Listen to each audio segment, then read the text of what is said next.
ਹੋਰਾਂ ਵਾਂਗੂ ਹਨੇਰਾ ਢੋਂਦੇ ਰਾਤ ਬਰਾਤੇ ਜੀ ਲੈਣਾ ਸੀ। ਦਿਲ ਨੂੰ ਜੇਕਰ ਅੱਗ ਨਾ ਲੱਗਦੀ ਮੈਂ ਚਾਨਣ ਤੋਂ ਕੀ ਲੈਣਾ ਸੀ। ਪਿਆਰੇ ਵਿਦਿਆਰਥੀਓ, ਅੱਜ ਗੱਲ ਕਰਾਂਗੇ ਤੁਹਾਡੇ ਨਾਲ ਚਾਨਣ ਦੀ, ਖੁਸ਼ੀਆਂ ਦੀ। ਇਹ ਚਾਨਣ, ਇਹ ਖੁਸ਼ੀਆਂ, ਇਹ ਗਿਆਨ ਸਿੱਖਿਆ ਵਿਭਾਗ ਦਾ ਨਵਾਂ ਵਿਸ਼ਾ ਸਵਾਗਤ ਜ਼ਿੰਦਗੀ ਲੈ ਕੇ ਆਇਆ ਤੁਹਾਡੀ ਜ਼ਿੰਦਗੀ ਵਿੱਚ। ਔਰ ਮੈਂ ਵਾਅਦਾ ਕਰਦਾ ਇਸ ਗਿਆਨ ਦਾ ਨੂਰ, ਇਹਦਾ ਚਾਨਣ ਰਿਸ਼ਮਾ ਬਣ ਕੇ ਤੁਹਾਡੇ ਧੁਰ ਅੰਦਰ ਕਿਧਰੇ ਲੈ ਜਾਵੇਗਾ ਤੇ ਤੁਹਾਡਾ ਤਨ, ਮਨ ਤੇ ਆਤਮਾ ਰਮ ਜਾਵੇਗੀ ਇਸ ਕਾਇਨਾਤ ਵਿੱਚ, ਤੇ ਜਿੱਥੇ ਸਿਰਫ ਖੁਸ਼ੀਆਂ ਹੀ ਖੁਸ਼ੀਆਂ ਹੋਣਗੀਆਂ। ਅਸੀਂ ਚਾਹੁੰਦੇ ਹਾਂ ਤੁਹਾਡੀ ਜ਼ਿੰਦਗੀ ਦੇ ਵਿੱਚ ਖੁਸ਼ੀਆਂ ਹੋਣ, ਪਰ ਪਿਆਰੇ ਵਿਦਿਆਰਥੀਓ, ਇਹ ਖੁਸ਼ੀਆਂ ਚਾਹੁੰਦੇ ਹੋ ਤਾਂ ਕੁਝ ਕੁ ਗੱਲਾਂ ਦਾ ਖਿਆਲ ਵੀ ਰੱਖਣਾ ਪਊਗਾ। ਸੋ ਆਓ ਅੱਜ ਆਪਾਂ ਆਪਣੇ ਵਿਸ਼ੇ ਵੱਲ ਆਉਂਦੇ ਹਾਂ। ਮੈਂ ਡਾਕਟਰ ਜਗਦੀਪ ਸਿੰਘ, ਲੈਕਚਰਰ ਪੰਜਾਬੀ, ਸਰਕਾਰੀ ਸੀਨੀਅਰ ਸੈਕੰਡਰੀ ਸਕੂਲ ਮਾਣਾ ਸਿੰਘ ਵਾਲਾ, ਜ਼ਿਲ੍ਹਾ ਫਿਰੋਜ਼ਪੁਰ ਤੋਂ ਤੁਹਾਡੇ ਸਾਹਮਣੇ ਅੱਜ ਇੱਕ ਬਿਲਕੁਲ ਹੀ ਅਜਿਹਾ ਵਿਸ਼ਾ ਲੈ ਕੇ ਆਇਆ ਜਿਹਦਾ ਤੁਹਾਡੀ ਜ਼ਿੰਦਗੀ ਦੇ ਨਾਲ ਅਜੋਕੇ ਦੌਰ ਦੇ ਵਿੱਚ ਬਹੁਤ ਗੂੜਾ ਸੰਬੰਧ ਹੈ।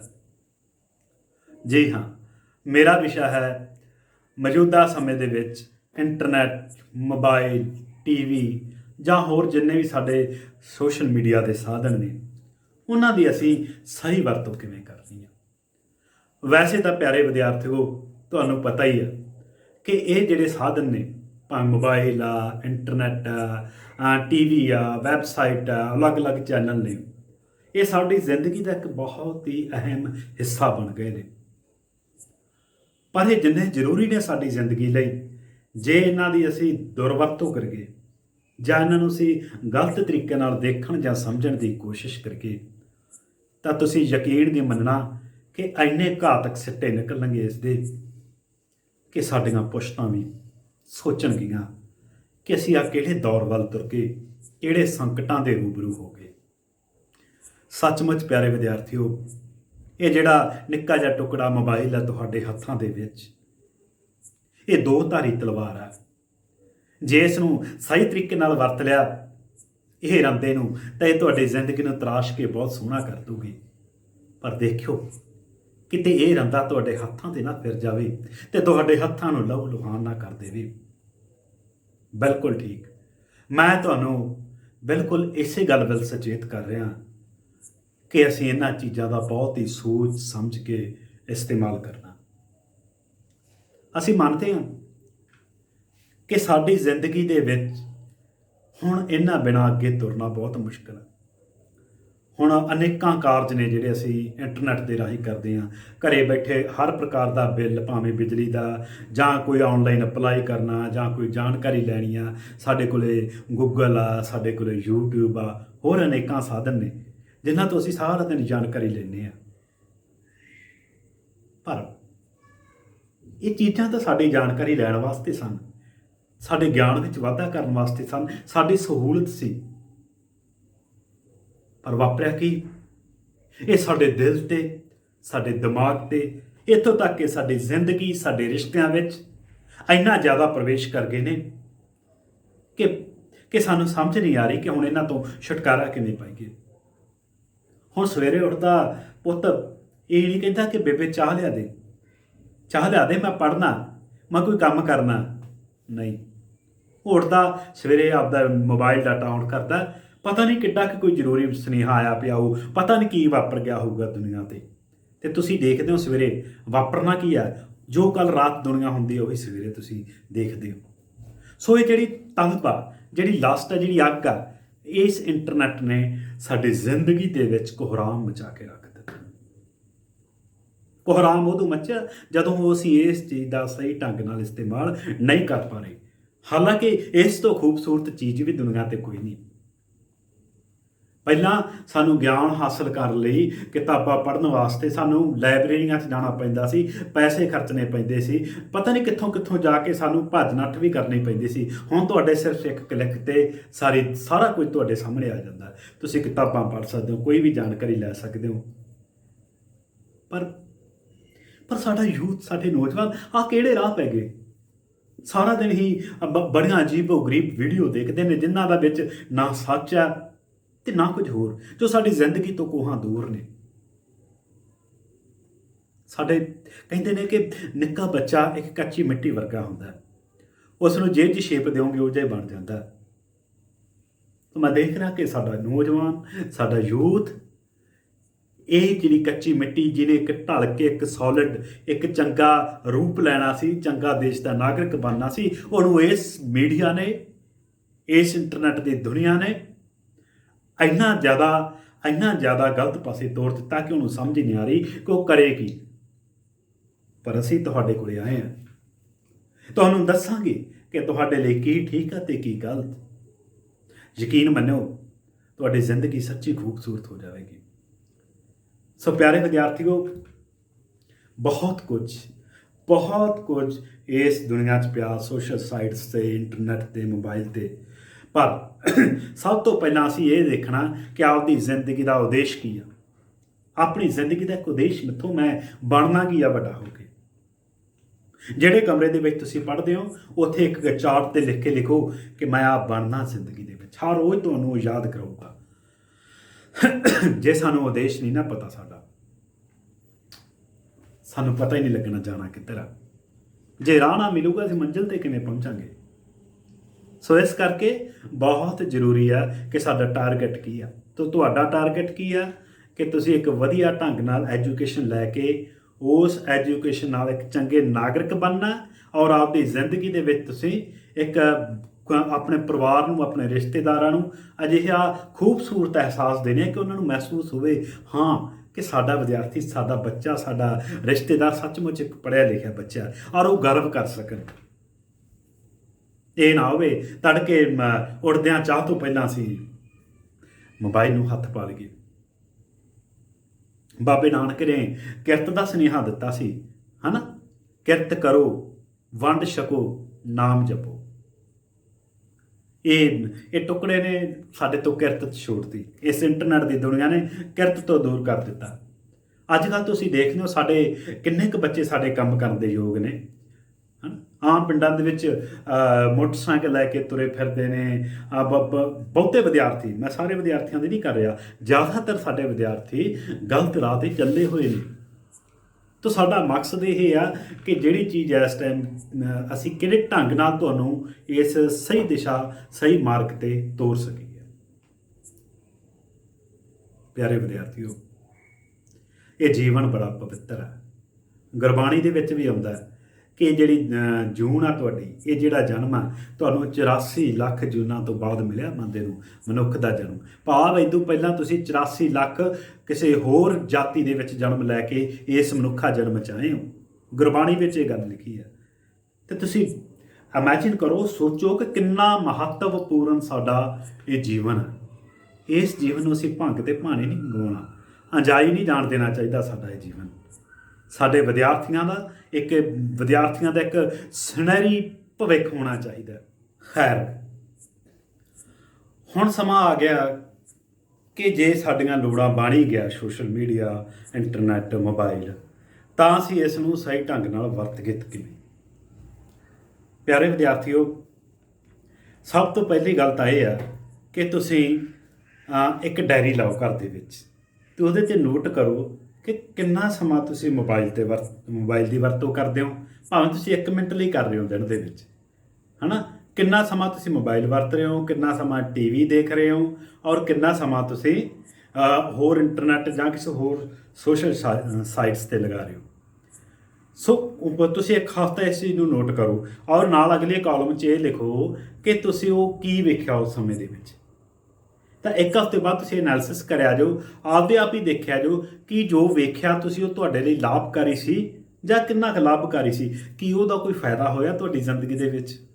ਤਾਂ ਤੁਸੀਂ ਦੇਖੋਗੇ ਕਿ ਜਿੰਨਾ ਟਾਈਮ ਤੁਸੀਂ ਉਹਦੇ 'ਤੇ ਲਾਇਆ, ਉਹਦੇ 'ਚੋਂ ਸਿਰਫ 10% ਚੀਜ਼ਾਂ ਹੀ ਤੁਹਾਡੇ ਕੰਮ ਦੀਆਂ ਸੀ, ਤੁਹਾਡੀ ਐਜੂਕੇਸ਼ਨ ਨਾਲ ਜੁੜੀਆਂ ਸੀ ਜਾਂ ਤੁਹਾਡੀ ਜ਼ਿੰਦਗੀ ਨਾਲ ਜੁੜਿਆ ਹੋਇਆ ਸੀ। ਉਹ ਸਿਰਫ 10% ਹੀ ਹੁੰਦਾ, ਬਾਕੀ 90% ਸਮਾਂ ਅਸੀਂ ਖਰਾਬ ਕਰਦੇ ਹਾਂ ਆਪਦਾ, ਔਰ ਅਸੀਂ ਉਹ ਚੀਜ਼ 'ਤੇ ਬਰਬਾਦ ਕਰਦੇ ਹਾਂ ਜਿਹੜੀ ਚੀਜ਼ ਸਾਡੇ ਕੰਮ ਦੀ। ਹੁਣ ਇਹ ਦੁਨੀਆ ਤਾਂ ਬਹੁਤ ਵਿਸ਼ਾਲ ਆ ਬੱਚਿਓ, ਬੜਾ ਕੁਝ ਵਾਪਰ ਰਿਹਾ, ਸਾਰਾ ਕੁਝ ਸਾਡੇ ਕੰਮ ਦਾ ਨਹੀਂ ਹੁੰਦਾ। ਠੀਕ ਹੈ। ਸੰਗੀਤਕਾਰ ਨੇ, ਕਲਾਕਾਰ ਨੇ, ਐਕਟਰ ਨੇ, ਅਧਿਆਪਕ ਨੇ, ਵਕੀਲ ਨੇ, ਵਿਦਿਆਰਥੀ ਨੇ, ਹੋਰ ਬੜੀ ਤਰ੍ਹਾਂ ਦੇ ਦੁਨੀਆ ਦੇ ਲੋਕ ਨੇ, ਤੇ ਹਰ ਬੰਦੇ ਨਾਲ ਜੁੜਿਆ ਹੋਇਆ ਜਿਹੜਾ ਮਟੀਰੀਅਲ ਆ, ਜਿਹੜੀ ਸਮੱਗਰੀ ਆ, ਉਹ ਇਹਨਾਂ ਇੰਟਰਨੈਟ 'ਤੇ ਜਾਂ ਹੋਰ ਸੋਸ਼ਲ ਸਾਈਟਸ 'ਤੇ ਸਾਨੂੰ ਮਿਲਦੀ ਆ, ਪਰ ਉਹ ਸਾਰੀ ਸਾਡੇ ਕਿਸ ਕੰਮ ਦੀ। ਇਸੇ ਕਰਕੇ ਮੈਂ ਕਹਿ ਰਿਹਾ ਸੀ ਕਿ ਸਾਨੂੰ ਉਦੇਸ਼ ਮਿੱਥਣਾ ਚਾਹੀਦਾ ਕਿ ਸਾਡਾ ਟਾਰਗੇਟ ਕੀ ਹੈ ਜ਼ਿੰਦਗੀ ਦੇ ਵਿੱਚ। ਜਦੋਂ ਅਸੀਂ ਉਦੇਸ਼ ਮਿੱਥ ਲਿਆ, ਉਸ ਤੋਂ ਬਾਅਦ ਉਸ ਉਦੇਸ਼ ਨਾਲ ਜੋ ਤੁਸੀਂ ਪ੍ਰਾਪਤ ਕਰਨਾ, ਉਹਦੇ ਨਾਲ ਜੁੜੀ ਹੋਈ ਹਰ ਇੱਕ ਸਮੱਗਰੀ ਤੁਸੀਂ ਇੰਟਰਨੈਟ 'ਤੇ ਦੇਖੋ। ਮੰਨ ਲਓ ਤੁਸੀਂ ਇੱਕ ਵਕੀਲ ਬਣਨਾ, ਵਕੀਲ ਬਣਨ ਲਈ ਕੀ ਯੋਗਤਾ ਹੋਣੀ ਚਾਹੀਦੀ ਹੈ, ਉਹ ਵੇਖੋ, YouTube ਤੇ ਦੇਖੋ, ਗੂਗਲ ਤੇ ਦੇਖੋ। ਵਕੀਲ ਬਣਨ ਤੋਂ ਬਾਅਦ ਉਹਦੀਆਂ ਕਿਸ ਤਰ੍ਹਾਂ ਦੀਆਂ ਜ਼ਿੰਮੇਵਾਰੀਆਂ ਨੇ, ਕਿਸ ਤਰ੍ਹਾਂ ਦੇ ਕਰਤੱਵ ਹੁੰਦੇ ਨੇ, ਕਿਵੇਂ ਬਣਿਆ ਜਾ ਸਕਦਾ ਵਕੀਲ, ਹੈ ਨਾ। ਵੱਖ-ਵੱਖ ਕਾਨੂੰਨ ਨੇ, ਲਾ ਨੇ, ਉਹ ਅਖਬਾਰਾਂ ਦੇ ਵਿੱਚ, ਇੰਟਰਨੈਟ 'ਤੇ, ਉਹਨਾਂ ਬਾਰੇ ਦੇਖੋ ਤੁਸੀਂ। ਉਹਦੇ ਨਾਲ ਤੁਹਾਡਾ ਇੱਕ ਤਾਂ ਇੰਟਰਸਟ ਪੈਦਾ ਹੋਊਗਾ ਉਹਦੇ ਨਾਲ ਜੁੜਿਆ ਹੋਇਆ, ਔਰ ਦੂਜਾ ਤੁਹਾਨੂੰ ਮੋਟੀਵੇਸ਼ਨ ਮਿਲੂਗੀ, ਤੁਹਾਨੂੰ ਪ੍ਰੇਰਨਾ ਮਿਲੂਗੀ। ਤੁਸੀਂ ਬਹੁਤ ਸਾਰੇ ਗੀਤ ਸੁਣਦੇ ਹੋ, ਹੈ ਨਾ, ਔਰ ਉਹ ਦੇਖੋ ਉਹਨਾਂ 'ਚੋਂ ਕਿੰਨੇ ਕੁ ਗੀਤ ਅਜਿਹੇ ਹੁੰਦੇ ਆ ਜਿਹੜੇ ਤੁਹਾਨੂੰ ਪ੍ਰੇਰਨਾ ਦਿੰਦੇ ਨੇ। ਅੱਜ ਕੱਲ੍ਹ ਦੇ ਕਿਸ ਤਰ੍ਹਾਂ ਦੀ ਸਾਡੀ ਗਾਇਕੀ ਚੱਲ ਗਈ ਆ, ਬਹੁਤੀ ਗਾਇਕੀ ਆ ਜਿਹੜੀ ਸਾਡੀ, ਉਹ ਸਾਡੇ ਵਿਦਿਆਰਥੀਆਂ ਨੂੰ ਜਿਹਦੇ ਵਿੱਚ ਇੱਕ ਹਿੰਸਾਮਈ ਗਾਇਕੀ ਹੋ ਚੁੱਕੀ ਆ। ਹਥਿਆਰਾਂ ਦੀ, ਬੰਦੂਕਾਂ ਦੀ, ਤਲਵਾਰਾਂ ਦੀ ਗੱਲ ਹੋ ਰਹੀ ਹੈ, ਪਰ ਉਹ ਕਿੰਨੀ ਕੁ ਅਸੀਂ ਜ਼ਿੰਦਗੀ ਦੇ ਵਿੱਚ ਕਦੇ ਜ਼ਿੰਦਗੀ 'ਚ ਵੇਖਿਆ? ਇਹ ਜ਼ਿੰਦਗੀ ਦਾ ਸੱਚ ਥੋੜ੍ਹੀ ਹੈ ਸਾਡਾ। ਸੱਚ ਤਾਂ ਉਹ ਹੈ ਕਿ ਅਸੀਂ ਜਿਹੜੀ ਹੱਥੀਂ ਕਿਰਤ ਕਰਦੇ ਹਾਂ। ਸੱਚ ਤਾਂ ਉਹ ਹੈ ਕਿ ਇੱਕ ਖੇਤ ਦੇ ਵਿੱਚ ਇੱਕ ਕਿਸਾਨ ਜਦੋਂ ਹਲ ਵਾਹੁੰਦਾ, ਉਹ ਆਪਦੇ ਅਰਮਾਨਾਂ ਦੀ ਫਸਲ ਕਿਵੇਂ ਪੈਦਾ ਕਰਦਾ। ਮਾਫ ਕਰਨਾ, ਜਿਹੜਾ ਗੀਤਾਂ ਦੇ ਵਿੱਚ ਸਾਡੇ ਜਿਹੜੇ ਇੱਕ ਜੱਟ ਐਂ ਹੁੰਦਾ, ਜੱਟ ਉਹ ਕਰ ਦਿੰਦਾ। ਤੁਸੀਂ ਆਪਦੇ ਪਿੰਡ ਦੇ ਵਿੱਚ, ਆਪਦੇ ਆਸੇ-ਪਾਸੇ ਦੇਖੋ, ਅਸਲੀ ਜੱਟ ਕਿਹੋ ਜਿਹਾ? ਉਹ ਤਾਂ ਇੱਕ ਕਿਰਤੀ ਬੰਦਾ, ਬਾਬੇ ਨਾਨਕ ਦੇ ਕਹਿਣ ਵਾਂਗੂ ਮਿਹਨਤ ਕਰਨ ਵਾਲਾ। ਥੋੜ੍ਹੇ ਜਿਹੇ ਬੰਦੇ ਜਿਹੇ ਹੋਣਗੇ ਜਿਹੜੇ ਗਲਤ ਰਾਹ 'ਤੇ ਚੱਲਦੇ, ਪਰ ਇਹ ਸਮੁੱਚੀ ਤਸਵੀਰ ਥੋੜ੍ਹੀ ਆ। ਸੋ ਇਹ ਇਸ ਤਰ੍ਹਾਂ ਦੀ ਮਾਨਸਿਕਤਾ, ਇਸ ਤਰ੍ਹਾਂ ਦੀ ਸੋਚ ਕਿਹਨੇ ਬਣਾਈ ਤੁਹਾਡੀ? ਇਸ ਇੰਟਰਨੈਟ ਨੇ, ਇਸ YouTube ਨੇ, ਇਸ ਮੋਬਾਈਲ ਨੇ। ਜਦੋਂ ਸਾਡੇ ਹੱਥਾਂ ਦੇ ਵਿੱਚ ਮੋਬਾਈਲ ਨਹੀਂ ਹੁੰਦਾ ਸੀ, ਸਵੇਰੇ ਉੱਠ ਕੇ ਤੁਸੀਂ ਕੀ ਕਰਦੇ ਸੀਗੇ? ਸਵੇਰੇ ਉੱਠਦੇ ਸੀ, ਐਕਸਰਸਾਈਜ਼ ਕਰਦੇ ਸੀਗੇ, ਨਹਾਉਂਦੇ ਧੋਂਦੇ ਸੀਗੇ, ਬਾਹਰ ਪਰਿਵਾਰ 'ਚ ਬਹਿੰਦੇ ਸੀ, ਹੋਰ ਕਿਤੇ ਗੱਲਬਾਤ ਸੁਣਦੇ ਸੀ। ਅੱਜ ਕੱਲ੍ਹ ਹਾਲਾਤ ਕੀ ਬਣ ਗਏ? ਦਿਨੋਂ ਦਿਨ ਤੁਸੀਂ ਅਖਬਾਰਾਂ ਦੇ ਵਿੱਚ ਦੇਖ ਰਹੇ ਹੋ ਕਿ ਕਿਸ ਤਰ੍ਹਾਂ ਰਿਸ਼ਤਿਆਂ ਦੇ ਵਿੱਚ ਫਿੱਕ ਪੈ ਰਿਹਾ। ਭੈਣ ਭਰਾ, ਪਤੀ ਪਤਨੀ, ਮਾਂ ਪਿਓ, ਕਿਸ ਤਰ੍ਹਾਂ ਦੀਆਂ ਬੜੀਆਂ ਹੀ ਮਾੜੀਆਂ ਖਬਰਾਂ ਅਖਬਾਰਾਂ ਦੇ ਵਿੱਚ ਪੜ੍ਹਨ ਨੂੰ ਮਿਲਦੀਆਂ ਨੇ। ਤੁਸੀਂ ਸਾਰੇ ਦੇਖਦੇ ਹੋ, ਉਹ ਤਸਵੀਰ ਹੈ ਸਾਡੇ ਸਮਾਜ ਦੀ। ਅਜਿਹਾ ਕਿਉਂ ਹੋ ਰਿਹਾ? ਕਿਤੇ ਨਾ ਕਿਤੇ ਆਪਸ ਵਿੱਚ ਮੋਹ ਮੁਹੱਬਤ, ਜਿਹੜਾ ਰਿਸ਼ਤੇ ਨਾਤੇ ਆ, ਉਹ ਕਿਤੇ ਨਾ ਕਿਤੇ ਖਤਮ ਹੋ ਗਏ। ਉਹ ਖਤਮ ਕਿਹਨੇ ਕੀਤੇ ਆ? ਇਸ ਮੋਬਾਈਲ ਨੇ, ਇਸ ਇੰਟਰਨੈਟ ਨੇ।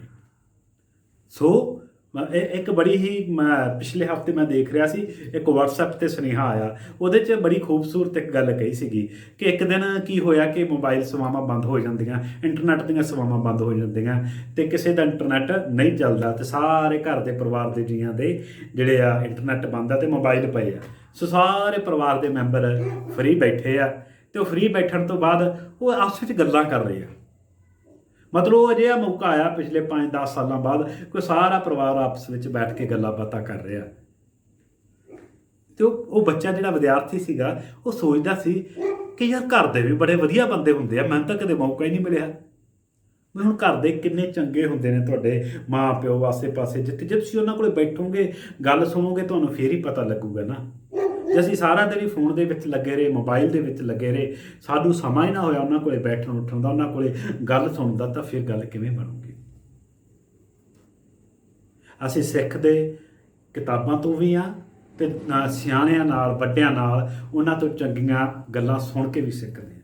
ਔਰ ਜਿਹੜੀ ਇਹ ਐਜੂਕੇਸ਼ਨ ਆ, ਕਿਸੇ ਨਾਲ ਮਿਲ ਵਰਤ ਕੇ, ਕਿਸੇ ਤੋਂ ਸਿਆਣੀ ਗੱਲ ਸੁਣ ਕੇ ਸਿੱਖਣਾ, ਇਹ ਅਸਲੀ ਐਜੂਕੇਸ਼ਨ ਆ। ਇਹ ਤੁਹਾਡੀ ਜ਼ਿੰਦਗੀ ਦੇ ਵਿੱਚ ਬਹੁਤ ਕੰਮ ਆਉਂਦੀ ਹੈ, ਔਰ ਤੁਹਾਡਾ ਸੁਭਾਅ ਜਿਹੜਾ ਉਹ ਬਹੁਤ ਵਧੀਆ ਬਣਾਉਂਦੀ ਹੈ, ਤੁਹਾਡੀ ਜ਼ਿੰਦਗੀ ਦੇ ਵਿੱਚ ਇੱਕ ਪੋਜ਼ੀਟਿਵਿਟੀ ਲੈ ਕੇ ਆਉਂਦੀ ਹੈ। ਇਸ ਆਧੁਨਿਕ ਯੁੱਗ ਦੇ ਵਿੱਚ ਸਾਡੇ ਕੋਲ ਹੋਰ ਕੋਈ ਚਾਰਾ ਵੀ ਨਹੀਂ। ਅਸੀਂ ਇਹਨਾਂ ਸੰਚਾਰ ਦੇ ਸਾਧਨਾਂ ਨੂੰ, ਸੋਸ਼ਲ ਮੀਡੀਆ ਨੂੰ, ਇਹਨੂੰ ਅਸੀਂ ਨਿੰਦ ਨਹੀਂ ਰਹੇ। ਸਿਰਫ ਸਾਨੂੰ ਚਿੰਤਾ ਇਸ ਗੱਲ ਦੀ ਹੈ ਕਿ ਸਾਡੇ ਵਿਦਿਆਰਥੀ ਇਸ ਦਾ ਗਲਤ ਪਾਸੇ ਪ੍ਰਯੋਗ ਕਰਨ ਵੱਲ ਵੱਧ ਰਹੇ ਨੇ।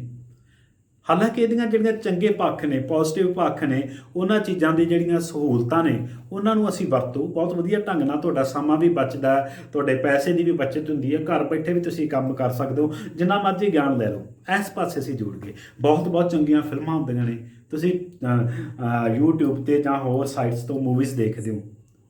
ਕਦੇ ਤਾਰੇ ਜ਼ਮੀਨ ਪਰ ਦੇਖੀ ਹੈ ਫਿਲਮ? ਕਿੱਡੀ ਪਿਆਰੀ ਫਿਲਮ ਹੈ, ਸੁਪਰ 30 ਫਿਲਮ ਹੈ ਨਾ।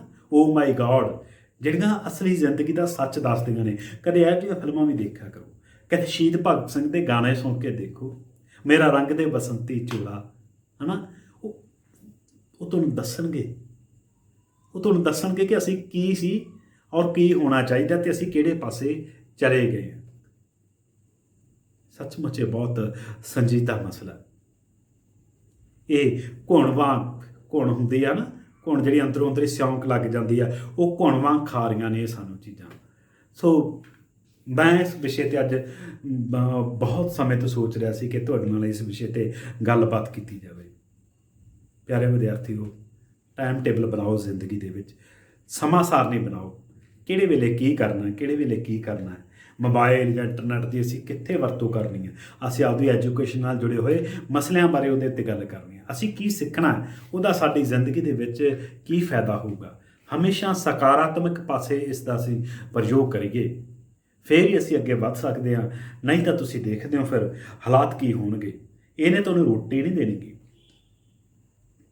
ਰੋਟੀ ਤੁਹਾਨੂੰ ਇਹਨਾਂ ਹੱਥਾਂ ਨੇ ਦੇਣੀ ਆ। ਬਾਬੇ ਨਾਨਕ ਦੇ ਕਹਿਣ ਵਾਂਗੂ ਇਸ ਕਿਰਤ ਨੇ ਦੇਣੀ ਆ ਰੋਟੀ। ਇਹ ਹੱਥਾਂ ਦੀ ਕਮਾਈ ਨੇ ਦੇਣੀ ਆ। ਇਹ ਜਿਹੜੀ ਆਇਆ ਅਸੀਂ ਟਿਕ ਟਿਕ ਕਰਕੇ ਆਏ ਸਰਚ ਮਾਰਦੇ ਰਹਿੰਦੇ ਹਾਂ ਬਿਨਾਂ ਮਤਲਬ ਤੋਂ। ਜਦੋਂ ਅਸੀਂ ਮਾਰਦੇ ਉਹਦਾ ਕੋਈ ਫਾਇਦਾ ਨਹੀਂ। ਪਿਆਰੇ ਵਿਦਿਆਰਥੀਓ, ਉਹ ਸਮੇਂ ਨੂੰ ਕਿਸੇ ਚੰਗੇ ਪਾਸੇ ਲਾਓ, ਕਿਸੇ ਸਮਾਜ ਦੇ ਭਲੇ ਵਾਲੇ ਪਾਸੇ ਲਾਓ, ਕਿਸੇ ਹੱਥੀਂ ਕੰਮ ਕਰੋ, ਕੋਈ ਕਿਰਤ ਕਰੋ ਜਾਂ ਕੋਈ ਹੋਰ ਅਜਿਹਾ ਕੰਮ ਕਰੋ ਜਿਹਦੇ ਨਾਲ ਤੁਹਾਡਾ, ਤੁਹਾਡੇ ਰਿਸ਼ਤੇਦਾਰਾਂ ਦਾ, ਸਮਾਜ ਦਾ, ਤੁਹਾਡਾ ਆਪ ਦਾ ਫਾਇਦਾ ਹੋਵੇ ਔਰ ਸਾਰੇ ਤੁਹਾਡੇ 'ਤੇ ਮਾਣ ਕਰ ਸਕਣ। ਬਹੁਤ ਕੀਮਤੀ ਹੈ ਜ਼ਿੰਦਗੀ। ਇਹ ਜੀਵਨ ਬੜਾ ਪਵਿੱਤਰ ਹੈ ਅਤੇ ਇਸ ਦੀ ਪਵਿੱਤਰਤਾ ਬਰਕਰਾਰ ਅਸੀਂ ਰੱਖਣੀ ਹੈ। ਜੇ ਅਸੀਂ ਮਨੁੱਖ ਦੇ ਵਿਕਾਸ ਦੀ ਗੱਲ ਕਰੀਏ ਤਾਂ ਤੁਸੀਂ ਦੇਖੋ ਕਿ ਮਨੁੱਖ ਬਾਂਦਰ ਤੋਂ ਬਣਿਆ ਸੀਗਾ ਹਜ਼ਾਰਾਂ ਸਾਲਾਂ ਤੋਂ ਪਹਿਲਾਂ, ਹੈ ਨਾ। ਬਾਂਦਰ ਤੋਂ ਉਹਦੀ ਨਸਲ ਸੁਧਰਦੀ ਬਾਇਓਲੋਜੀ ਦੇ ਵਿੱਚ ਆਉਂਦਾ, ਜੀਵ ਵਿਗਿਆਨ ਦੇ ਵਿੱਚ ਅਸੀਂ ਇਸ ਸ਼ੇਪ 'ਚ ਆਏ, ਇਸ ਮਨੁੱਖਾ ਜਨਮ 'ਚ ਆਏ। ਅਸੀਂ ਕਿੰਨੀ ਤਰੱਕੀ ਕਰ ਲਈ, ਕਿੰਨੀ ਜ਼ਿਆਦਾ ਤਰੱਕੀ ਕਰ ਲਈ, ਹੈ ਨਾ। ਇਹ ਕੋਈ ਮੋਬਾਇਲ ਇੰਟਰਨੈਟ, ਇਹ ਤਾਂ ਸਾਡੀ ਜ਼ਿੰਦਗੀ ਦੇ ਵਿੱਚ ਹੁਣੇ ਪਿਛਲੇ 15-20 ਸਾਲ ਤੋਂ ਹੀ ਆਇਆ। ਉਹ ਤੋਂ ਪਹਿਲਾਂ ਵੀ ਤਾਂ ਅਸੀਂ ਰਹਿੰਦੇ ਸੀਗੇ, ਹੈ ਨਾ। ਤੁਸੀਂ ਆਪਦੇ ਵੱਡੇ ਵਡੇਰਿਆਂ ਨੂੰ ਪੁੱਛੋ, ਆਪਦੇ ਮਾਂ ਪਿਓ ਨਾਲ ਗੱਲ ਕਰਕੇ ਦੇਖੋ, ਹੈ ਨਾ। ਉਹਨਾਂ ਨੂੰ ਕਿਤੇ ਹਿਸਾਬ ਕਰਕੇ ਦੇਖਿਆ ਜੋ, ਉਹ ਤੁਹਾਡਾ ਮੂੰਹ ਜ਼ਬਾਨੀ ਫਟਾਫਟ ਹਿਸਾਬ ਕਰ ਦਿੰਦੇ ਆ ਵੀ ਇੰਨੀ ਲੰਬਾਈ ਹੈ, ਇੰਨੀ ਚੜਾਈ ਹੈ, ਪਹਾੜੇ ਗੁਣਾ, ਉਹ ਮੂੰਹ ਜ਼ਬਾਨੀ ਕਰ ਲੈਂਦੇ ਆ। ਕਦੇ ਆਪਦੇ ਦਾਦਿਆਂ ਨੂੰ ਪੁੱਛ ਕੇ ਦੇਖਿਆ। ਅਤੇ ਜੇ ਤੁਹਾਨੂੰ ਕਿਤੇ ਗੁਣਾ ਕਰ ਲਈ ਕਹਿ ਦਈਏ, ਹੈ ਨਾ, ਤੁਸੀਂ ਕਾਪੀ ਪੈਨ ਜਾਂ ਕੈਲਕੂਲੇਟਰ ਲੈ ਕੇ ਬਹਿ ਜਾਂਦੇ ਹੋ। ਸੋ ਗਿਆਨ ਹੋਣਾ ਹੋਰ ਗੱਲ ਹੁੰਦੀ ਹੈ, ਜਾਣਕਾਰੀ ਹੋਣੀ ਹੋਰ ਗੱਲ ਹੁੰਦੀ ਹੈ, ਤੁਹਾਡੀ ਸਮਝ ਹੋਣੀ ਹੋਰ ਗੱਲ ਹੋਣੀ ਹੈ। ਤੁਸੀਂ ਪੜ੍ਹ ਲਿਖ ਜਾਂਦੇ ਹੋ, ਹੈ ਨਾ, ਅਤੇ 12 ਪੜ੍ਹ ਕੇ ਜਦੋਂ ਕਿਤੇ ਤੁਸੀਂ ਲੰਘੋ ਤਾਂ ਕੋਈ ਬਜ਼ੁਰਗ ਪੁੱਛਦਾ, ਹਾਂ ਵੀ ਪੜ੍ਹ ਕੇ ਸੁਣਾ ਕੀ ਆਇਆ ਅਖਬਾਰ ਦੇ ਵਿੱਚ। ਜੇ ਤਾਂ ਤੁਹਾਡੇ ਕੁਝ ਪੱਲੇ ਹੋਊਗਾ, ਪੜ੍ਹਿਆ ਹੋਊਗਾ, ਹੈ ਨਾ, ਫਿਰ ਤਾਂ ਤੁਸੀਂ ਸੁਣਾਓਗੇ, ਨਹੀਂ ਤਾਂ ਨਮੋਸ਼ੀ ਦਾ ਸਾਹਮਣਾ ਕਰਨਾ ਪਊਗਾ। ਐਵੇਂ ਨਹੀਂ ਸਾਡੇ ਬਜ਼ੁਰਗ ਕਹਿੰਦੇ ਹੁੰਦੇ ਸੀ, ਉਹ ਪੜ੍ਹਿਆ ਵੀ ਆ ਕਿ ਪੜ੍ਹਿਆ ਹੀ ਆ ਇਕੱਲਾ ਕਿ ਗੁੜਿਆ ਵੀ ਆ ਕੁਝ। ਗੁੜਨਾ ਸੀ, ਗੁੜਨਾ ਸਿੱਖਣਾ ਹੈ। ਇਕੱਲੇ ਨੰਬਰਾਂ ਦੀ ਗੇਮ 'ਚ ਨਾ ਪੈ ਜਾ ਜੋ, ਨੰਬਰਾਂ ਦੇ ਪਿੱਛੇ ਨਾ ਭੱਜਿਆ ਜੋ। ਆਉਣ ਵਾਲਾ ਸਮਾਂ ਤੁਹਾਡੀ ਲਿਆਕਤ ਦਾ, ਤੁਹਾਡੇ ਸਕਿੱਲ ਦਾ, ਤੁਹਾਡੇ ਹੁਨਰ ਦਾ, ਤੁਹਾਨੂੰ ਕੀ ਆਉਂਦਾ, ਇਹ ਗੱਲ ਮਹੱਤਵਪੂਰਨ ਆ। ਕਿਸੇ ਨੇ ਇਹ ਨਹੀਂ ਪੁੱਛਣਾ ਕਿ ਤੁਸੀਂ ਕਿੰਨੀਆਂ ਜਮਾਤਾਂ ਪਾਸ ਹੋ, ਕਿੰਨੇ ਨੰਬਰ ਆ। ਜਿਹੜਾ ਆਉਣ ਵਾਲਾ ਯੁੱਗ ਆ ਉਹ ਤੁਹਾਡੇ ਹੁਨਰ ਦਾ ਯੁੱਗ ਆ। ਉਹ ਕਿਵੇਂ ਹੋਊਗਾ? ਉਹ ਆਪਣੇ ਅੰਦਰ, ਆਪਦੇ ਅੰਦਰੋਂ ਤੁਸੀਂ ਉਹ ਆਪਣੀ ਨਾਭੀ ਦੇ ਵਿੱਚੋਂ ਆਪਦੇ ਅੰਦਰੋਂ ਹੁਨਰ ਪੈਦਾ ਕਰਨਾ। ਅਤੇ ਉਹਦੇ ਲਈ ਚਾਹੀਦਾ ਕਿ ਸ਼ਾਂਤ ਮਨ ਹੋ ਕੇ ਇੱਕ ਆਪਣੇ ਅੰਦਰ ਵੱਲ ਦੇਖੋ, ਆਪਦੇ ਮਨ ਨਾਲ ਗੱਲ ਕਰੋ ਕਿ ਮੈਂ ਜ਼ਿੰਦਗੀ 'ਚ ਕਰਨਾ ਕੀ ਆ ਔਰ ਕਿਵੇਂ ਵੱਧ ਸਕਦਾ, ਕਿ ਕਿਹੜੀਆਂ ਚੀਜ਼ਾਂ ਨੂੰ ਮੈਂ ਤਿਆਗਣਾ, ਕਿਹੜੀਆਂ ਨੂੰ ਨਹੀਂ ਤਿਆਗਣਾ। ਸੋ ਇਸ ਸਮੇਂ ਅਸੀਂ ਇੱਕ ਉਸ ਰਾਹ 'ਤੇ ਚੱਲ ਰਹੇ ਹਾਂ। ਇਸ ਯੁੱਗ ਦੇ ਵਿੱਚ ਇੱਕ ਪਾਸੇ ਸਾਡੀ ਇਹ ਜਿਹੜੇ ਸਾਧਨ ਨੇ ਮੋਬਾਇਲ, ਇੰਟਰਨੈਟ, TV, ਇਹ ਸਾਡੀ ਲੋੜ ਵੀ ਬਣ ਗਏ ਆ, ਅਤੇ ਦੂਜੇ ਪਾਸੇ ਇਹਨਾਂ ਨੇ ਸਾਨੂੰ ਗ੍ਰਿਫਤ ਵੀ ਕੀਤਾ ਹੋਇਆ।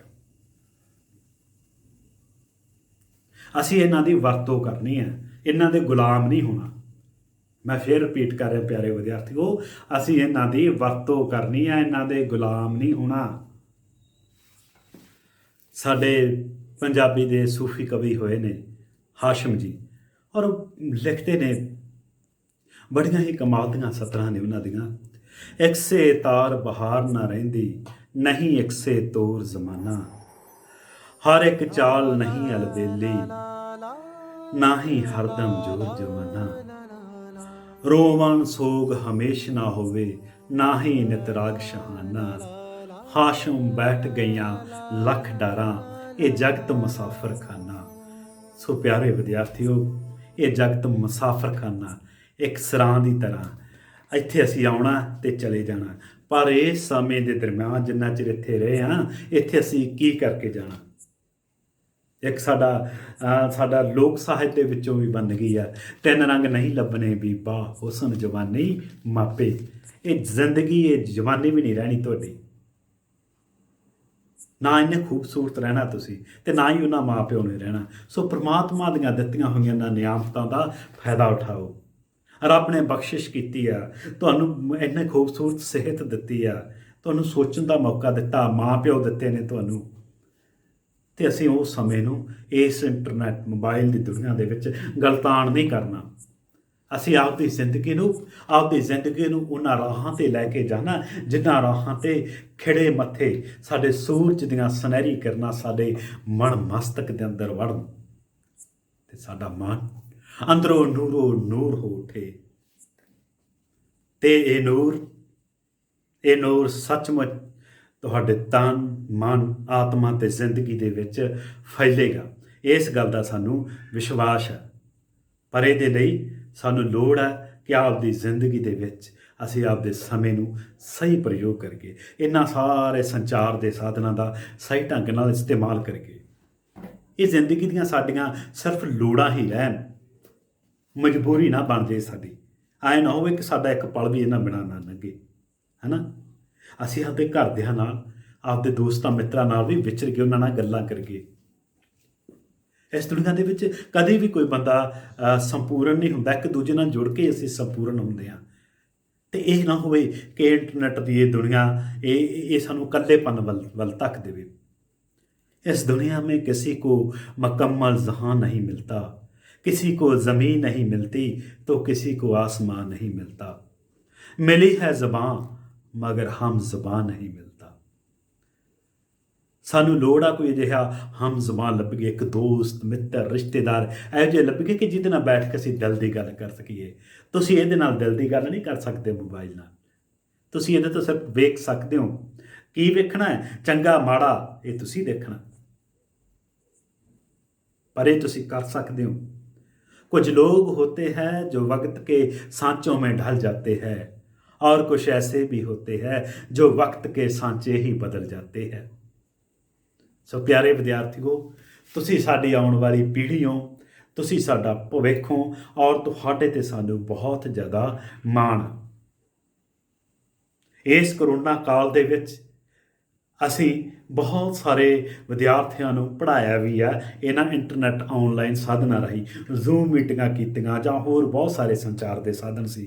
ਤੁਸੀਂ ਇੱਕ ਗੂਗਲ ਕੁਇਜ਼ ਕਰਦੇ ਸੀਗੇ, ਕਿੰਨਾ ਕੋਈ ਤੁਸੀਂ ਸਿੱਖਿਆ ਵੀ। ਸੋ ਇਹ ਇੱਕ ਪੋਜ਼ਿਟਿਵ ਪੱਖ ਆ, ਇੱਕ ਚੰਗਾ ਪੱਖ ਆ, ਹੈ ਨਾ। ਇਹ ਟੈਕਨੋਲੋਜੀ ਆ, ਇੰਟਰਨੈਟ ਆ, ਮੋਬਾਈਲ ਆ, ਦੁਨੀਆ ਜਿਹਦੇ ਕਰਕੇ ਅਸੀਂ ਤੁਹਾਡੇ ਨਾਲ ਜੁੜ ਪਾਏ। ਅਸੀਂ ਇਸ ਸਮੇਂ ਦੇ ਦਰਮਿਆਨ ਜਦੋਂ ਕਰੋਨਾ ਕਾਲ ਚੱਲ ਰਿਹਾ ਕਿ ਅਸੀਂ ਸਕੂਲ ਨਹੀਂ ਲਾ ਸਕੇ, ਤਾਂ ਅਸੀਂ TV 'ਤੇ, ਮੋਬਾਈਲ 'ਤੇ ਜਾਂ ਕਿਸੇ ਹੋਰ ਸਾਧਨਾਂ ਰਾਹੀਂ ਤੁਹਾਡੇ ਤੱਕ ਆਪਣੇ ਲੈਕਚਰ ਵੀ ਲੈ ਕੇ ਆਏ। ਔਰ ਪੂਰੇ ਪੰਜਾਬ ਦੇ ਵਿੱਚ ਤੁਸੀਂ ਦੇਖੋਗੇ ਕਿ ਵਿਦਿਆਰਥੀਆਂ ਨੇ ਬੜੇ ਵਧੀਆ ਢੰਗ ਨਾਲ ਇਹਨਾਂ ਦਾ ਪ੍ਰਯੋਗ ਵੀ ਕੀਤਾ। ਇਹ ਇੱਕ ਬਹੁਤ ਵਧੀਆ ਗੱਲ ਹੈ। ਸਾਨੂੰ ਇਹਨਾਂ ਚੀਜ਼ਾਂ ਦੀ ਵਰਤੋਂ ਇਸ ਢੰਗ ਨਾਲ ਕਰਨੀ ਚਾਹੀਦੀ ਹੈ। ਸੋ ਪਿਆਰੇ ਵਿਦਿਆਰਥੀਓ, ਹਰ ਜ਼ਿੰਦਗੀ ਦੇ ਦੋ ਪੱਖ ਹੁੰਦੇ ਨੇ, ਇੱਕ ਨੈਗੇਟਿਵ ਤੇ ਇੱਕ ਪੋਜ਼ਿਟਿਵ। ਸੋ ਮੇਨ ਗੱਲ ਤਾਂ ਇਹ ਆ ਕਿ ਉਸ ਚੀਜ਼ ਦਾ ਜਿਹੜਾ ਪੋਜ਼ਿਟਿਵ ਪੱਖ ਆ, ਉਹ ਚੰਗੀ ਕਿਹੜੀ ਗੱਲ ਹੈਗੀ ਆ, ਉਹਦੇ ਕੀ ਫਾਇਦੇ ਨੇ, ਅਸੀਂ ਸਿਰਫ ਉਹ ਤਲਾਸ਼ਣੇ ਨੇ। ਕਿਹੜਾ ਪੱਖ ਉਹਦਾ ਮਾੜਾ, ਕਿਹੜਾ ਉਹਦਾ ਨੈਗੇਟਿਵ ਆ, ਉਹ ਅਸੀਂ ਛੱਡ ਦੇਣਾ। ਜਿਸ ਦਿਨ ਤੁਹਾਨੂੰ ਇਸ ਗੱਲ ਦੀ ਸਮਝ ਆ ਗਈ ਤਾਂ ਸਮਝ ਲਓ ਤੁਹਾਡੀ ਜ਼ਿੰਦਗੀ ਖੂਬਸੂਰਤ ਬਣ ਗਈ। ਬਹੁਤ ਕੁਝ ਅਜਿਹਾ ਇੱਥੇ ਚੱਲ ਰਿਹਾ, ਆਸੇ ਪਾਸੇ ਬ੍ਰਹਿਮੰਡ ਦੇ ਵਿੱਚ, ਦੁਨੀਆ ਦੇ ਵਿੱਚ, ਜਿਹੜਾ ਤੁਹਾਨੂੰ ਚੰਗੀਆਂ ਵਾਈਬ੍ਰੇਸ਼ਨ ਵੀ ਦੇ ਸਕਦਾ, ਤੁਹਾਡੇ ਅੰਦਰ ਊਰਜਾ ਵੀ ਭਰ ਸਕਦਾ, ਅਤੇ ਬਹੁਤ ਕੁਝ ਅਜਿਹਾ ਵੀ ਹੈ ਜਿਹੜਾ ਤੁਹਾਨੂੰ ਉਦਾਸ ਵੀ ਕਰ ਸਕਦਾ। ਪਿਆਰੇ ਵਿਦਿਆਰਥੀਓ, ਅਸੀਂ ਤੁਹਾਨੂੰ ਉਦਾਸ ਨਹੀਂ ਦੇਖਣਾ ਚਾਹੁੰਦੇ। ਅਸੀਂ ਚਾਹੁੰਦੇ ਹਾਂ ਹਮੇਸ਼ਾ ਤੁਹਾਡੇ ਚਿਹਰਿਆਂ 'ਤੇ ਜਿਹੜੇ ਗੁਲਾਬ ਦੇ ਫੁੱਲ ਵਾਂਗ ਖੇੜਾ ਰਵੇ, ਤੁਸੀਂ ਮਹਿਕਦੇ ਰਹੋ। ਸੋ ਤੁਸੀਂ ਮਹਿਕੋਗੇ, ਇੱਕ ਵਾਰ ਫੇਰ ਮਹਿਕੋਗੇ, ਜਦੋਂ ਸਵਾਗਤ ਜ਼ਿੰਦਗੀ ਵਿਸ਼ਾ ਤੁਹਾਡੇ ਘਰਾਂ ਤੱਕ, ਤੁਹਾਡੇ ਚੇਤਿਆਂ 'ਚ, ਤੁਹਾਡੇ ਮਨਾਂ ਵਿੱਚ ਆ ਗਿਆ। ਸੋ ਸਿੱਖਿਆ ਵਿਭਾਗ ਵੱਲੋਂ ਜੋ ਵੈਲਕਮ ਲਾਈਫ ਸਵਾਗਤ ਜ਼ਿੰਦਗੀ ਵਿਸ਼ਾ ਲੈ ਕੇ ਆਏ, ਅਸੀਂ ਅਜਿਹੀਆਂ ਹੀ ਗੱਲਾਂ ਤੁਹਾਡੇ ਨਾਲ ਅਸੀਂ ਕਰਾਂਗੇ। ਤੁਹਾਡੇ ਘਰ ਦੀਆਂ ਗੱਲਾਂ ਹੋਣਗੀਆਂ, ਤੁਸੀਂ ਕਿਵੇਂ ਘਰੇ ਉੱਠਣਾ, ਬੈਠਣਾ, ਤੁਰਨਾ, ਵਿਚਰਨਾ, ਮੋਬਾਈਲ, ਇੰਟਰਨੈਟ, ਇਹਨਾਂ ਚੀਜ਼ਾਂ ਨੂੰ ਕਿਵੇਂ ਸਹੀ ਢੰਗ ਨਾਲ ਵਰਤਣਾ, ਤੁਹਾਡੇ ਅਧਿਆਪਕ ਤੁਹਾਨੂੰ ਦੱਸਣਗੇ। ਪਿਆਰੇ ਵਿਦਿਆਰਥੀ, ਸੋ ਬਹੁਤ ਹੀ ਪਿਆਰੇ ਵਿਦਿਆਰਥੀਓ, ਹੁਣ ਤੱਕ ਅਸੀਂ ਸੰਚਾਰ ਦੇ ਵੱਖ-ਵੱਖ ਸਾਧਨਾਂ ਬਾਰੇ ਗੱਲਬਾਤ ਕੀਤੀ, ਔਰ ਹੁਣ ਅਸੀਂ ਕੁਝ ਕੁ ਬੇਟਾ ਅਭਿਆਸੀ ਕਿਰਿਆਵਾਂ ਕਰਾਵਾਂਗੇ। ਇਹ ਕਿਰਿਆਵਾਂ ਕਰਕੇ ਤੁਹਾਨੂੰ ਪਤਾ ਲੱਗੇਗਾ ਕਿ ਤੁਸੀਂ ਇਹਨਾਂ ਸੰਚਾਰ ਦੇ ਸਾਧਨ ਨੇ ਜਿਹੜੇ, ਇਹਦੇ ਤੋਂ ਤੁਸੀਂ ਕੀ ਕੁਝ ਦੇਖਣਾ, ਸੁਣਨਾ ਜਾਂ ਸਮਝਣਾ, ਔਰ ਉਸ ਤੋਂ ਬਾਅਦ ਅਸੀਂ ਖੁਦ ਆਪਣੀ ਆਪ ਸਮੀਖਿਆ ਕਰਾਂਗੇ। ਤਾਂ ਪਿਆਰੇ ਵਿਦਿਆਰਥੀਓ, ਆਓ ਆਪਾਂ ਕੁਝ ਅਭਿਆਸੀ ਕਿਰਿਆਵਾਂ ਕਰਦੇ ਹਾਂ। ਸਭ ਤੋਂ ਪਹਿਲਾਂ ਜਿਹੜੀ ਸਾਡੀ ਅਭਿਆਸੀ ਕਿਰਿਆ ਹੈ, ਉਹ ਮੈਂ ਤੁਹਾਡੇ ਨਾਲ ਸਾਂਝੀ ਕਰਨ ਜਾ ਰਿਹਾ। ਇਸ ਕਿਰਿਆ ਦੇ ਵਿੱਚ ਬੇਟੇ ਅਸੀਂ ਕੀ ਕਰਨਾ ਹੈ ਕਿ ਅਸੀਂ ਆਪਣੀ ਇੱਕ ਜਮਾਤ ਦੇ, ਉਹ ਤੁਹਾਡਾ ਕੋਈ ਵੀ ਵਿਸ਼ਾ ਹੋ ਸਕਦਾ, ਕਿਸੇ ਵੀ ਵਿਸ਼ੇ ਬਾਰੇ ਤੁਹਾਡੀ ਜਮਾਤ ਦਾ ਕੋਈ ਵੀ ਪਾਠ ਹੈ, ਤੁਸੀਂ ਉਹਦੇ ਬਾਰੇ ਜਾਣਕਾਰੀ ਪ੍ਰਾਪਤ ਕਰਨੀ ਆ। ਆਪਣੀ ਕੰਪਿਊਟਰ ਲੈਬ ਵਿੱਚ ਜਾ ਵੜਨਾ, ਔਰ ਕੰਪਿਊਟਰ ਲੈਬ ਦੇ ਵਿੱਚ ਜਾ ਕੇ ਤੁਸੀਂ ਗੂਗਲ ਬਰਾਊਜ਼ਰ ਜਾਂ ਕੋਈ ਹੋਰ ਬਰਾਊਜ਼ਰ ਅਤੇ ਜਾਂ YouTube ਤੋਂ ਜਾ ਕੇ ਤੁਸੀਂ ਉਸ ਵਿਸ਼ੇ ਬਾਰੇ, ਜਿਹੜਾ ਤੁਹਾਡੇ ਪਾਠਕ੍ਰਮ ਵਿੱਚ ਆ, ਉਹ ਤੁਹਾਡਾ ਕੋਈ ਵੀ ਵਿਸ਼ਾ ਹੋ ਸਕਦਾ, ਉਹਦੇ ਬਾਰੇ ਜਾਣਕਾਰੀ ਇਕੱਠੀ ਕਰਨੀ ਹੈ। ਔਰ ਬੇਟਾ ਇਹ ਜਿਹੜੀ ਜਾਣਕਾਰੀ ਹੈ ਤੁਹਾਡੀ, ਇਹ ਵੀਡੀਓ ਜਾਂ ਲਿਖਤੀ ਰੂਪ ਵਿੱਚ ਹੋ ਸਕਦੀ ਹੈ। ਤਾਂ 2-2 ਵਿਦਿਆਰਥੀਆਂ ਦੀ ਟੀਮ ਬਣਾਈ ਜਾਵੇਗੀ ਤੁਹਾਡੀ, ਪਰ ਸ਼ਰਤ ਇਹ ਹੈ ਕਿ ਇਹ ਦੋਵੇਂ ਵਿਦਿਆਰਥੀ ਅਲੱਗ-ਅਲੱਗ ਕੰਪਿਊਟਰਾਂ ਉੱਤੇ ਬੈਠ ਕੇ ਜਾਣਕਾਰੀ ਪ੍ਰਾਪਤ ਕਰਨਗੇ। ਸੋ ਇਸ ਤੋਂ ਬਾਅਦ ਅਸੀਂ ਕੀ ਕਰਨਾ ਹੈ ਕਿ ਆਹ ਜਿਹੜੀ ਸਾਰਣੀ ਤੁਹਾਡੇ ਸਾਹਮਣੇ ਸਾਂਝੀ ਕੀਤੀ ਜਾ ਰਹੀ ਹੈ, ਇਹ ਸਾਰਣੀ ਦਾ ਪਹਿਲਾ ਕਾਲਮ ਹੈ ਜਮਾਤ, ਫਿਰ ਤੁਹਾਡਾ ਨਾਮ, ਫਿਰ ਤੁਹਾਡਾ ਰੋਲ ਨੰਬਰ, ਔਰ ਉਸ ਤੋਂ ਬਾਅਦ ਤੁਸੀਂ ਇੰਟਰਨੈਟ 'ਤੇ ਜਿਹੜਾ ਵਿਸ਼ਾ ਲੱਭਿਆ, ਸਰਚ ਕੀਤੀ ਆ, ਉਸ ਵਿਸ਼ੇ ਦਾ ਨਾਮ ਲਿਖਣਾ। ਸੋ ਸਭ ਤੋਂ ਪਹਿਲਾਂ ਇਹ ਸੂਚਨਾ ਤੁਸੀਂ ਆਪਣੀ ਇੱਕ ਕਾਪੀ 'ਤੇ ਲਿਖ ਲੈਣੀ ਆ। ਸੋ ਸਾਰੇ ਵਿਦਿਆਰਥੀ ਆਪੋ ਆਪਣੀਆਂ ਕਾਪੀਆਂ ਕੱਢ ਲਵੋ ਔਰ ਇਹ ਸੂਚਨਾ ਲਿਖਦੇ ਜਾਓ, ਕਿਉਂਕਿ ਜਦੋਂ ਵੀ ਤੁਸੀਂ ਇਹ ਗਤੀਵਿਧੀ ਕਰੋਗੇ ਕਲਾਸ ਦੇ ਵਿੱਚ, ਕਿਰਿਆ ਕਰੋਗੇ, ਤਾਂ ਕਿ ਤੁਹਾਨੂੰ ਆਸਾਨੀ ਰਹੇ। ਇਸ ਤੋਂ ਅੱਗੇ ਚੱਲਦੇ ਹਾਂ ਆਪਾਂ। ਤਾਂ ਪਿਆਰੇ ਵਿਦਿਆਰਥੀਓ, ਅਸੀਂ ਦੇਖਦੇ ਹਾਂ ਕਿ ਜਿਹੜਾ ਤੁਸੀਂ ਵਿਸ਼ਾ ਭਾਲ ਕੀਤਾ, ਉਹਦੇ ਨਾਲ ਸੰਬੰਧਿਤ ਕੁਝ ਪ੍ਰਸ਼ਨ ਪੁੱਛਾਂਗੇ ਅਸੀਂ ਇੱਕ ਪ੍ਰਸ਼ਨਾਵਲੀ ਦੇ ਰੂਪ ਵਿੱਚ। ਸਭ ਤੋਂ ਪਹਿਲਾ ਪ੍ਰਸ਼ਨ ਇਹ ਹੈ ਕਿ ਜਿਹੜਾ ਤੁਸੀਂ ਵਿਸ਼ਾ ਸਰਚ ਕੀਤਾ ਜਾਂ ਭਾਲ ਕੀਤਾ, ਉਸ ਵਿਸ਼ੇ ਬਾਰੇ ਤੁਸੀਂ ਘੱਟੋ ਘੱਟ 50 ਸ਼ਬਦਾਂ ਵਿੱਚ ਜਾਣਕਾਰੀ ਦੇਣੀ ਹੈ। ਇਸ ਤਰ੍ਹਾਂ ਸਾਰਣੀ ਬਣਾ ਲਓ, ਲੋੜ ਅਨੁਸਾਰ ਤੁਸੀਂ ਖਾਨੇ ਵੱਡੇ ਵੀ ਬਣਾ ਸਕਦੇ ਹੋ। ਸੋ ਪਹਿਲਾ ਪ੍ਰਸ਼ਨ ਆ, 50 ਸ਼ਬਦਾਂ ਦੇ ਵਿੱਚ ਤੁਸੀਂ ਜਾਣਕਾਰੀ ਦੇਣੀ ਆ। ਦੂਜਾ ਪ੍ਰਸ਼ਨ, ਕੀ ਇਹ ਜਾਣਕਾਰੀ ਤੁਹਾਨੂੰ ਵਧੀਆ ਲੱਗੀ, ਹਾਂ ਜਾਂ ਨਾ, ਹੈ ਨਾ। ਤੁਸੀਂ ਦੱਸਣਾ ਜੋ ਜਾਣਕਾਰੀ ਖੋਜ ਕੀਤੀ ਤੁਸੀਂ, ਉਹ ਵਧੀਆ ਲੱਗੀ ਤੁਹਾਨੂੰ ਕਿ ਨਹੀਂ ਵਧੀਆ ਲੱਗੀ। ਇਸ ਤੋਂ ਅਗਲਾ ਪ੍ਰਸ਼ਨ ਹੈ, ਕੀ ਤੁਸੀਂ ਭਵਿੱਖ ਵਿੱਚ ਇੰਟਰਨੈੱਟ ਅਤੇ ਮੋਬਾਈਲ ਦੇ ਸਾਧਨਾਂ ਦੀ ਵਰਤੋਂ ਜਿਹੀ ਜਾਣਕਾਰੀ ਪ੍ਰਾਪਤ ਕਰਨ ਲਈ ਕਰੋਗੇ। ਵੀ ਤੁਸੀਂ ਇੰਟਰਨੈੱਟ ਜਾਂ ਮੋਬਾਈਲ ਦੇ ਸਾਧਨਾਂ ਨੂੰ ਕੋਈ ਜਾਣਕਾਰੀ ਪ੍ਰਾਪਤ ਕਰਨ ਲਈ ਵਰਤੋਗੇ। ਅਗਲਾ ਪ੍ਰਸ਼ਨ, ਤੁਸੀਂ ਹੁਣ ਇੰਟਰਨੈੱਟ ਅਤੇ ਮੋਬਾਈਲ ਦੀ ਵਰਤੋਂ ਹੋਰ ਕਿਹੜੇ-ਕਿਹੜੇ ਕੰਮਾਂ ਲਈ ਕਰੋਗੇ। ਸੋ ਇਹਨਾਂ ਪ੍ਰਸ਼ਨਾਂ ਦਾ ਉੱਤਰ ਬੇਟਾ ਪੂਰੀ ਇਮਾਨਦਾਰੀ ਨਾਲ ਤੁਸੀਂ ਦੇਣਾ। ਹੁਣ ਆਪਾਂ ਅੱਗੇ ਚੱਲਦੇ ਹਾਂ। ਅੱਗੇ ਹੁਣ ਇੱਕ ਵਰਕਸ਼ੀਟ ਹੈ, ਜਿਹਦੇ 'ਚ ਤੁਹਾਨੂੰ ਇਹਨਾਂ ਪ੍ਰਸ਼ਨਾਂ ਦੇ ਉੱਤਰ ਦਿੰਦਿਆਂ ਹੋਰ ਡੂੰਘਾਈ ਨਾਲ ਸਮਝ ਆਵੇਗੀ ਕਿ ਸੰਚਾਰ ਦੇ ਸਾਧਨਾਂ ਦਾ ਸਹੀ ਪ੍ਰਯੋਗ ਕਿਵੇਂ ਕਰਨਾ। ਬੇਟਾ ਸਾਡੇ ਕੋਲ 3 ਸੰਚਾਰ ਦੇ ਸਾਧਨ ਨੇ, ਪ੍ਰਮੁੱਖ ਤੌਰ 'ਤੇ ਸੋਸ਼ਲ ਮੀਡੀਆ, ਮੋਬਾਈਲ ਅਤੇ ਇੰਟਰਨੈੱਟ। ਸੋ ਇਹਨਾਂ ਦੇ ਸਾਹਮਣੇ ਅਸੀਂ ਸਭ ਤੋਂ ਪਹਿਲਾਂ ਕਾਲਮ ਦੇ ਵਿੱਚ ਇਹ ਦੇਖ ਰਹੇ ਹਾਂ ਕਿ ਇਹਨਾਂ ਸਾਧਨਾਂ ਰਾਹੀਂ ਤੁਸੀਂ ਜ਼ਿਆਦਾਤਰ ਕੀ ਦੇਖਦੇ, ਸੁਣਦੇ ਜਾਂ ਪੜ੍ਹਦੇ ਹੋ। ਉਹ ਤੁਸੀਂ ਚੀਜ਼ਾਂ ਲਿਖਣੀਆਂ ਜਿਹੜੀਆਂ ਤੁਸੀਂ ਇਹਨਾਂ 3 ਸਾਧਨਾਂ ਰਾਹੀਂ ਅਲੱਗ-ਅਲੱਗ ਲਿਖਣੀਆਂ ਨੇ, ਕੀ ਦੇਖਦੇ, ਸੁਣਦੇ ਜਾਂ ਪੜ੍ਹਦੇ ਹੋ। ਅਗਲੇ ਕਾਲਮ ਦੇ ਵਿੱਚ ਤੁਸੀਂ ਲਿਖਣਾ ਵੀ ਤੁਹਾਨੂੰ ਇਹਦੇ ਕੀ ਲਾਭ ਹੁੰਦੇ ਨੇ, ਇਹਦੇ ਦੇਖ ਕੇ ਇਹਨਾਂ ਚੀਜ਼ਾਂ ਨੂੰ, ਸੋਸ਼ਲ ਮੀਡੀਆ 'ਤੇ, ਮੋਬਾਈਲ 'ਤੇ ਜਾਂ ਇੰਟਰਨੈੱਟ 'ਤੇ ਜੋ ਤੁਸੀਂ ਟੌਪਿਕ ਦੇਖਦੇ ਹੋ, ਉਹਦੇ ਕੀ ਤੁਹਾਨੂੰ ਲਾਭ ਨੇ। ਉਦੋਂ ਅਗਲੇ ਕਾਲਮ 'ਚ ਇਸ ਦੇ ਤੁਹਾਨੂੰ ਕੀ ਕੀ ਨੁਕਸਾਨ ਨੇ, ਇਹ ਇਮਾਨਦਾਰੀ ਨਾਲ ਉੱਤਰ ਦੇਣਾ ਬੇਟਾ। ਜਦੋਂ ਤੁਸੀਂ ਇਹਨਾਂ ਚੀਜ਼ਾਂ ਦਾ ਉੱਤਰ ਇਮਾਨਦਾਰੀ ਨਾਲ ਦੇਤਾ ਤਾਂ ਤੁਹਾਨੂੰ ਫਾਇਦੇ ਤੇ ਨੁਕਸਾਨ ਦੀ ਜਦੋਂ ਤੁਸੀਂ ਤੁਲਨਾ ਕਰੋਗੇ ਤੁਸੀਂ ਖੁਦ ਹੀ ਸਮਝ ਜਾਵੋਗੇ ਕਿ ਸੰਚਾਰ ਦੇ ਜਿਹੜੇ ਸਾਧਨ ਨੇ ਉਹਨਾਂ ਦੀ ਸਹੀ ਵਰਤੋਂ ਕਿਹੜੇ ਢੰਗ ਨਾਲ ਕਰਨੀ ਚਾਹੀਦੀ ਹੈ। ਇਸ ਤੋਂ ਇਲਾਵਾ ਬੇਟਾ ਅਗਲੀ ਸਾਡੇ ਕੋਲ ਇੱਕ ਹੋਰ ਦੂਜੀ ਕਿਰਿਆ, ਇਸ ਕਿਰਿਆ ਦੇ ਵਿੱਚ ਅਸੀਂ ਸਾਰੇ ਵਿਦਿਆਰਥੀਆਂ ਦੇ ਜਿੰਨੀ ਕਲਾਸ ਦੇ ਵਿੱਚ ਨੇ ਉਹਨਾਂ ਦੇ ਅਸੀਂ 5 ਗਰੁੱਪ ਬਣਾ ਲੈਣੇ ਆ ਤੁਸੀਂ। ਸੋ 5 ਗਰੁੱਪਾਂ ਦੇ ਵਿੱਚੋਂ ਪਹਿਲਾ ਗਰੁੱਪ ਹੈ ਜਿਹੜਾ ਪਹਿਲਾ ਸਮੂਹ ਹੋਊਗਾ ਉਸ ਨੇ ਕੀ ਕਰਨਾ, ਇਹ ਇੱਕ ਹਫ਼ਤਾ ਕੰਮ ਕਰਨਾ। ਪਹਿਲੇ ਸਮੂਹ ਨੇ ਕੀ ਕਰਨਾ, ਕੋਈ ਵੀ 2 ਪ੍ਰਮੁੱਖ ਅਖਬਾਰ ਲਾ ਲਓ, ਭਾਵੇਂ ਜੀਤ ਲੈ ਲਓ, ਪੰਜਾਬੀ ਟ੍ਰਿਬਿਊਨ ਲੈ ਲਓ, ਇੰਗਲਿਸ਼ ਟ੍ਰਿਬਿਊਨ ਲੈ ਲਓ, ਉਹਦਾ ਐਡੀਟੋਰੀਅਲ ਪੇਜ ਹੁੰਦਾ ਬੇਟਾ, ਸੰਪਾਦਕ ਵਾਲਾ ਪੇਜ। ਤੁਹਾਡੇ ਅਧਿਆਪਕ ਤੁਹਾਨੂੰ ਇਹਦੇ ਬਾਰੇ ਜਾਣਕਾਰੀ ਦੇਣਗੇ, ਤੁਸੀਂ ਉਹ ਹਰ ਰੋਜ਼ ਉਹ ਪੜ੍ਹਨਾ ਸੰਪਾਦਕ ਵਾਲਾ ਅਤੇ ਉਹਨੂੰ ਕਾਪੀਆਂ 'ਤੇ ਨੋਟ ਕਰਨਾ ਕਿ ਉਹਦੀ ਮਹੱਤਵਪੂਰਨ ਗੱਲਾਂ ਕੀ ਕੀ ਕਰ ਰਿਹਾ ਸੰਪਾਦਕ। ਦੂਜੇ ਗਰੁੱਪ ਨੇ ਕੁਝ ਪ੍ਰਮੁੱਖ ਫਿਲਮਾਂ ਨੇ ਬਹੁਤ ਅੱਛੀਆਂ, ਤਾਰੇ ਜ਼ਮੀਨ ਪਰ, ਸੁਪਰ 30 ਅਤੇ ਓ ਮਾਈ ਗੋਡ, ਇਹ ਫਿਲਮਾਂ ਦੇਖਣੀਆਂ ਅਤੇ ਇਹਨਾਂ ਤੋਂ ਜੋ ਸਿੱਖਿਆ ਆਪਣੀਆਂ ਕਾਪੀਆਂ 'ਤੇ ਲਿਖਣਾ।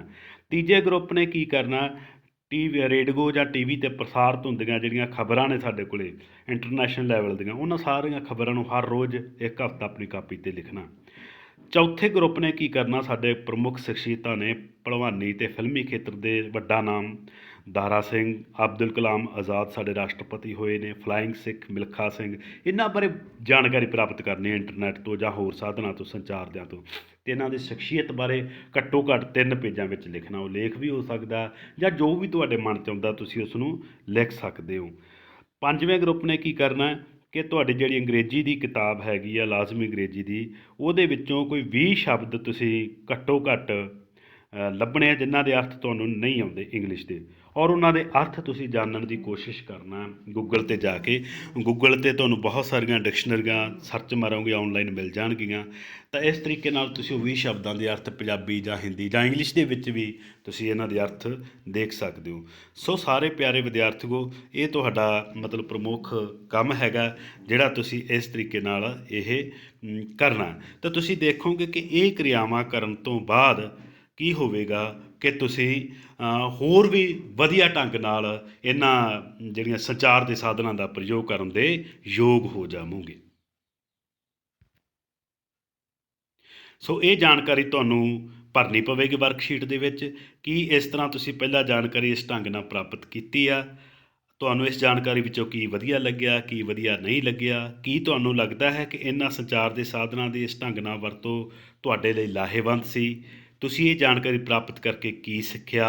ਭਵਿੱਖ ਵਿੱਚ ਤੁਸੀਂ ਕਿਤਾਬਾਂ, ਮੈਗਜ਼ੀਨ, ਅਖਬਾਰ, ਟੀਵੀ, ਮੋਬਾਈਲ, ਇੰਟਰਨੈੱਟ, ਰੇਡੀਓ ਦੀ ਵਰਤੋਂ ਕਿਹੜੇ-ਕਿਹੜੇ ਕੰਮਾਂ ਲਈ ਕਰੋਗੇ? ਸੋ ਇਹ ਜਾਣਕਾਰੀ ਜਦੋਂ ਤੁਸੀਂ ਭਰੋਗੇ ਉਸ ਤੋਂ ਬਾਅਦ ਖੁਦ ਹੀ ਪੜ੍ਹਨਾ ਕਾਪੀਆਂ 'ਤੇ, ਤੁਹਾਨੂੰ ਬਹੁਤ ਕੁਝ ਸਿੱਖਣ ਨੂੰ ਮਿਲੇਗਾ। ਸੋ ਇਹ ਇੱਕ ਬਹੁਤ ਹੀ ਖੂਬਸੂਰਤ ਅਭਿਆਸ ਆ, ਇਸ ਨੂੰ ਵਰਕਸ਼ੀਟ ਦੇ ਰੂਪ ਵਿੱਚ ਅਸੀਂ ਇਹ ਕਿਰਿਆਵਾਂ ਕਰਨੀਆਂ ਨੇ। ਪਿਆਰੇ ਵਿਦਿਆਰਥੀਓ, ਜੁੜੇ ਰਹੋ ਸਾਡੇ ਨਾਲ। ਅਸੀਂ ਤੁਹਾਡੀ ਜ਼ਿੰਦਗੀ ਦੇ ਵਿੱਚ ਇੱਕ ਨਵਾਂ ਅਧਿਆਇ ਲਿਖਣ ਜਾ ਰਹੇ ਹਾਂ, ਤੁਹਾਡੀ ਜ਼ਿੰਦਗੀ ਦੀ ਇੱਕ ਨਵੀਂ ਸ਼ੁਰੂਆਤ ਕਰਨ ਜਾ ਰਹੇ ਹਾਂ। ਖੁਸ਼ ਰਹੋ, ਆਬਾਦ ਰਹੋ, ਆਗਾਜ਼ ਰਹੋ। ਜ਼ਿੰਦਾਬਾਦ।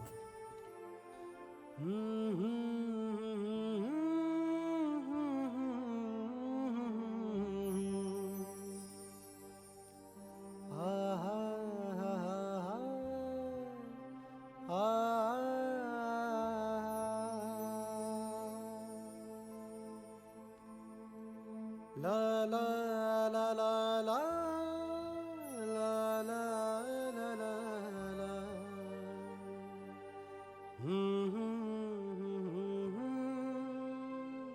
Hmm.